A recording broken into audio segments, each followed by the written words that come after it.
was just a dusty little porcelain doll at the back of a cluttered shelf until I blinked and its head turned.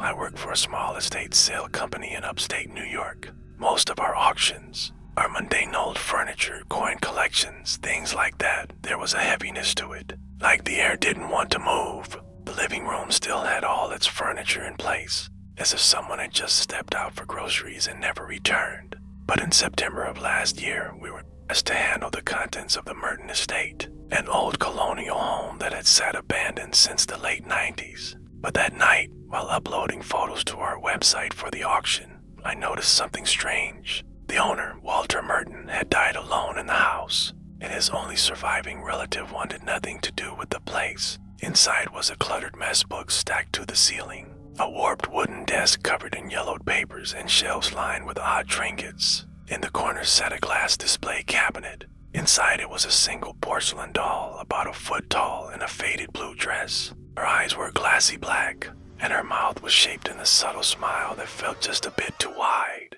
From the moment I stepped into the house, something felt off. It wasn't just the musty air or the thick dust coating everything. She mailed it back the next morning. "Thing gives me the creeps," he said, and left it sitting on my desk. That night, I was the last one in the office. The building was quiet, the kind of quiet that amplifies every creak and tick. I didn't care about protocol, I just wanted it gone. My job was to catalog everything. I started in the front hall and worked my way through, but the real trouble began when I reached the upstairs study. But just 2 days after she received it, she called our office in a panic, still smiling. But now, her head was tilted slightly to the right. The door was stiff and grown when I pushed it open. I marked it down as antique doll, hand-painted, and moved on. Maybe I'd nudged the display case without realizing it. In the first photo, the doll's head was tilted slightly to the left. In the second taken moments later, it was facing forward. I locked it in the back supply closet and went about my business. But over the next few nights, things got weirder. In fact, one of them swore he saw someone standing at my office window the night before, long after everyone had gone home. It was nearly 10 p.m. when I heard the sound of glass shattering from the back closet. I left the lights on, the door unlocked. I didn't care. I ran, heart pounding, and flung the door open. I convinced myself it was just the angle or a trick of the light. Brown paper, no return address. The auction went live a week later, and the doll was among the first items sold. A woman named Clarissa from New Jersey won it. "She's wrong," Clarissa said, her voice trembling. "That thing, it moves.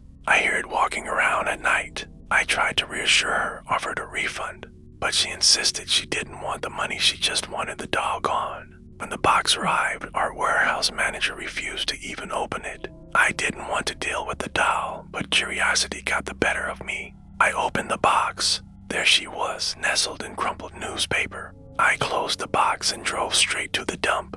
But 2 days later, the box was back. No return address, no postage. Just sitting on my desk when I came in that morning. I confronted my coworkers. No one admitted to touching it. I didn't take it home. I didn't even touch it again.